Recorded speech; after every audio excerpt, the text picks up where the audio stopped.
After a slow start, the Ukrainian counteroffensive is seemingly starting to pick up pace, but the Russians are being far from passive.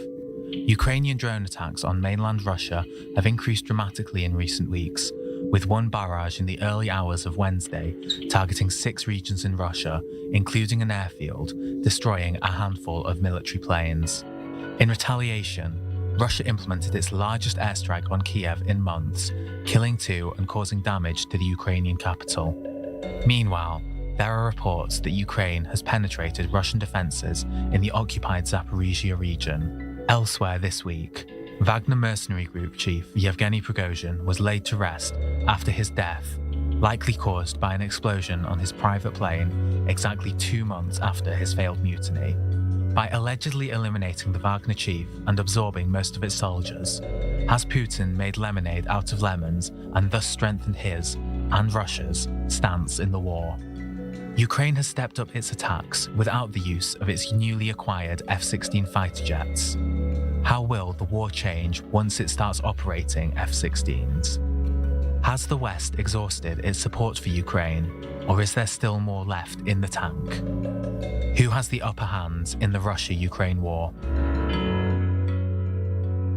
All right, so let's get to it. Who has the upper hand in the Russia-Ukraine war? Dear panelists, as always, we begin with our quick fire round, 30 seconds each to lay out your initial stance on the matter, and we'll pick up the conversation from there. So, Dr. Shelest, please take the lead. Your 30 seconds are on.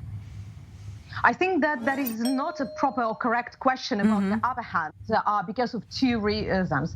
Reason number 1, the situation on the ground can change overnight. So if we make an estimate today, it doesn't mean that the same situation is tomorrow because this war is quite asymmetric. We understand that there are different resources. That's why the sides act differently, and it's very difficult to compare the efficiency of their actions. The second thing is that sometimes it is much more important to change psychologically rather than to understand who is upper hand on the field. Yeah, the battlefield is only one sphere of the war itself. Professor Diesen, your thoughts? Well, in my opinion, I think that the Ukrainian army has exhausted itself at the front line, which is suffering horrific attrition rates. Meanwhile, what I see is that Russia is building up a large military force in the rear with hundreds of thousands of soldiers now armed to the teeth. So we have to recognize that this is a war of attrition, and the objective is to exhaust the adversary. And the vast majority of casualties are caused by artillery, and Russia enjoys 8 to 10 times more artillery than the Ukrainians. And Russia also dominates in terms of air force and missiles. So I don't see this. I see the upper hand being in the skies, in the skies, essentially. Last but not least, Mr. Himel, your take. Well, the reason the fighting is going so heavily into the skies is because there's not very much movement going on the ground. The attrition war on the ground is basically a stalemate, has continued this way for some time. I believe that if there was going to be a breakthrough, it would have happened already. I think that President Zelensky is trying to create some sort of change with these heightened drone attacks in Russia, making the Russians feel the war more at home in the hope that that will shift something. I don't think it will shift very much. It looks like a war of attrition until there's a change of political leadership in Russia. So from this point onwards, lady, gentlemen, let's please feel free to interact, to engage in a conversation. And Dr. Shelest, to the point Mr. Himel was just making, is there any Ukrainian gain on the battlefield that could really change the course of the war? It is already changing, and honestly, I was quite surprised with such a categorical statements of my colleagues because that gave a clear understanding that they are not following the first-hand resources on the ground. What we have, the villages or the territories that being regained, even or the attacks that happened just the last 2 weeks. And definitely, when you read the Russian sources, everything is perfect. We didn't destroy anything at the airfield in Pskov. We didn't do anything in Bryansk, and Sevastopol never been active. targeted or attacked with any type of the marine drones. However, we have absolutely different, not only satellite images, but Russian civilians are posting in their social networks plenty of evidences by themselves from the towns near the military bases. That's why I would say that, first of all, we are definitely not in the stalemate, because the last 2 weeks the situation started changing, and Ukrainian armed forces in Zaporizhia region managed to find the ways how to cross some of the minefields. And now we are hearing daily they're advancing over there. It is very difficult. It's slow, because you can imagine when you have kilometers and square kilometers of the minefields. However, it is not something that we are standing and waiting. It is not that type of attrition. The second question about the artillery, yes, Russians used to have more, but the problem is, first of all, in the production. They're slowing this production, and I hope that with the loopholes and the sanctions that currently being identified, it will be possible to shorten this production even more. And the second is, the question is in the efficiency, first of all, of their artillery. The second is in their quality, and in the Ukrainian air defense. The last attack just 2 nights ago, that I haven't slept, 28 missiles, all of them being intercepted in Ukraine. That is number one. The second is, so Ukraine is improving its air defense.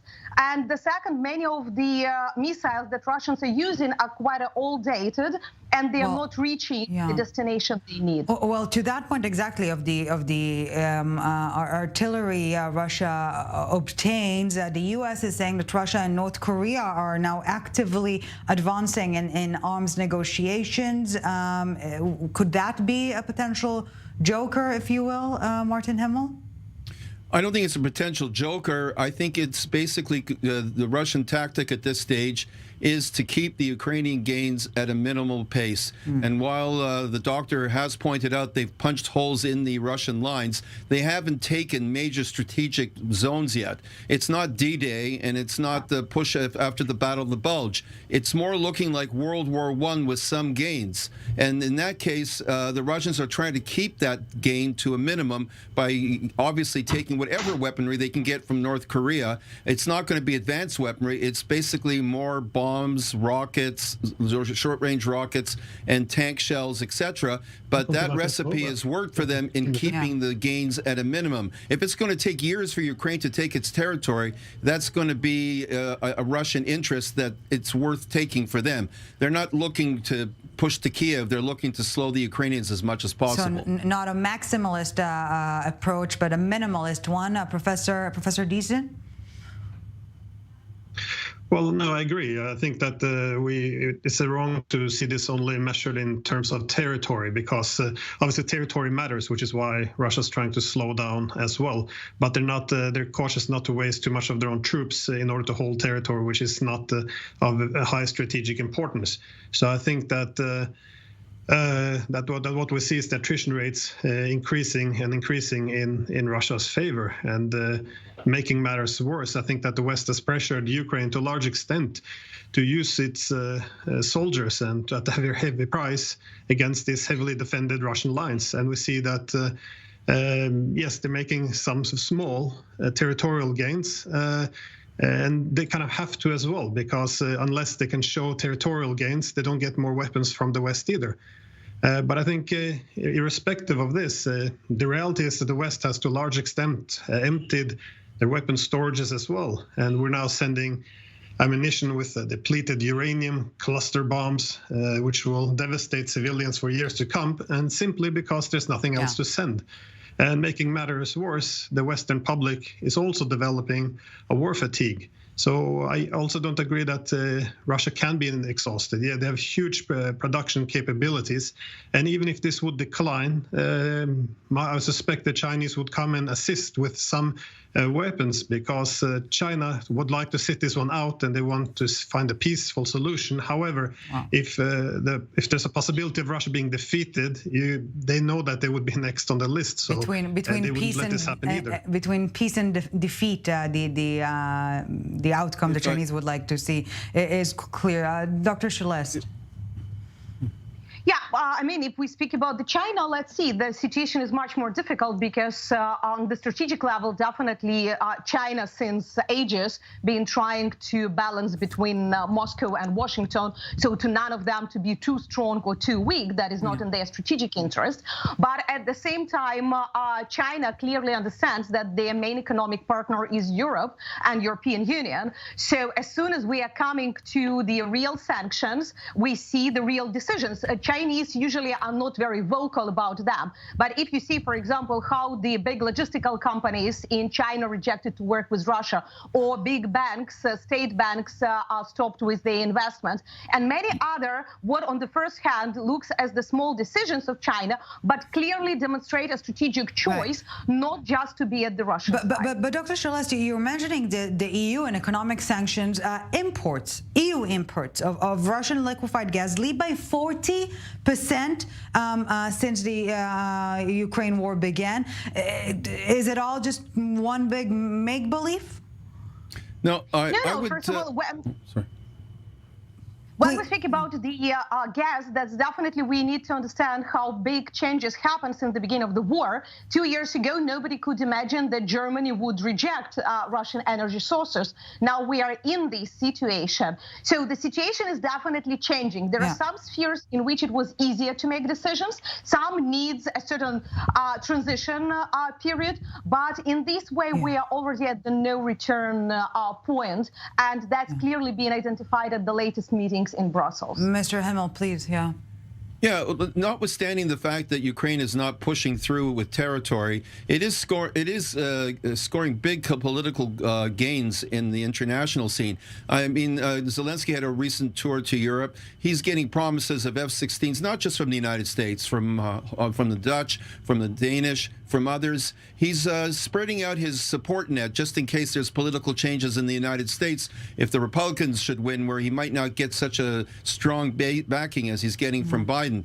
So, let's not forget the fact that NATO has established a very close relationship with Ukraine right now. It's not membership, but it's still quite a close relationship. And that Ukraine, by the fact that it is existing in the territory it has, is also a major victory. That was not the Russian goal. Let's not forget that. Right. Professor Deason, before we take a short break, your concluding remarks for this part of our discussion?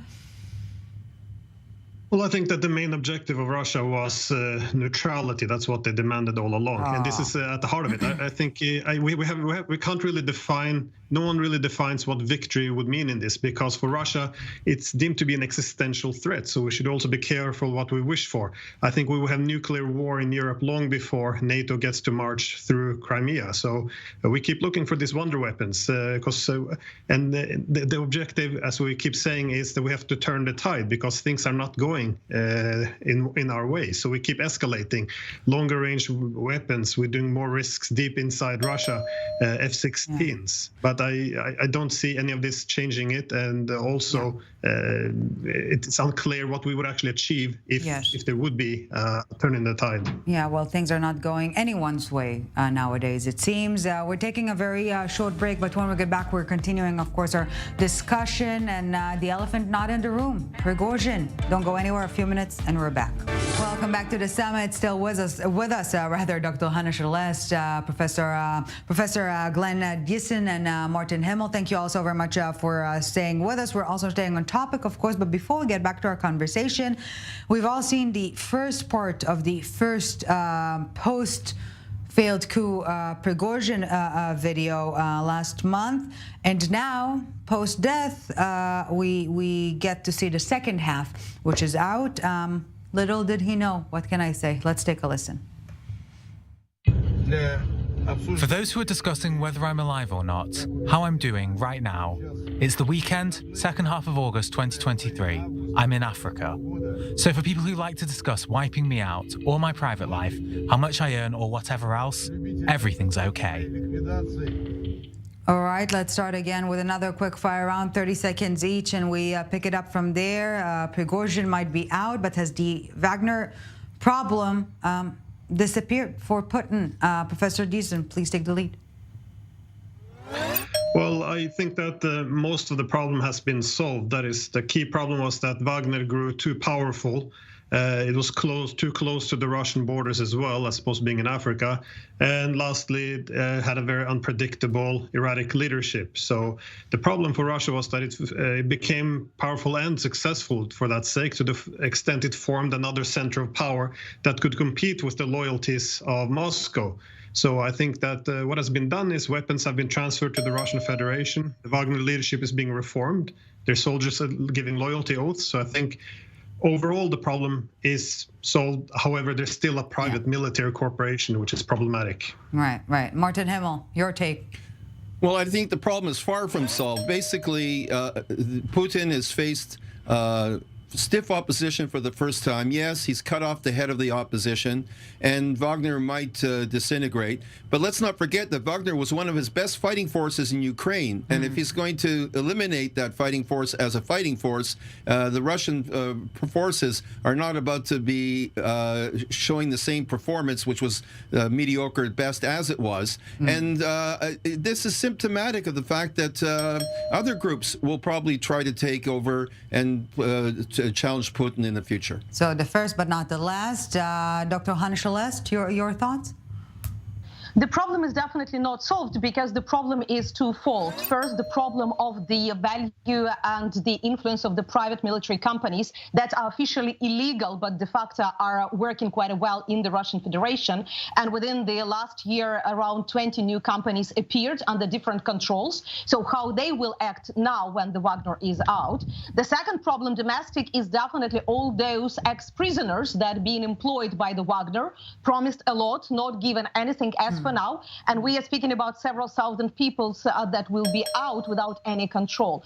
And the third problem is external, the presence of Wagner in Africa. And now we already see their competition between the MOD of Russia and Wagner Group. So what will be in Mali, in Central African Republic, in Madagascar, Syria, in all other territories where Wagner had control. Right. Africa and shambles, regardless of the Wagner presence. Martin Himel, and let's of course all feel free to interact. Are you alluding to the fact that existing military officers that are reportedly some voicing discontent of the way the war is going will actually rebel against the Kremlin? Is that a feasible scenario? No, that's not a feasible scenario. They won't rebel against the Kremlin, but they are going to cause problems. And there are other people who want to aspire to challenge Putin. And Prigozhin got basically a fit of mania and took it too far and too bluntly towards Putin. But there are others that would like to challenge him. He's a dictator that is repressing a lot of different groups, a lot of separatist groups, and they might get some encouragement by the fact that Prigozhin had some success.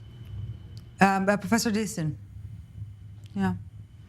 Well, I agree that it would be deeply problematic if they eliminate Wagner, because it's proven itself to be a very good fighting force.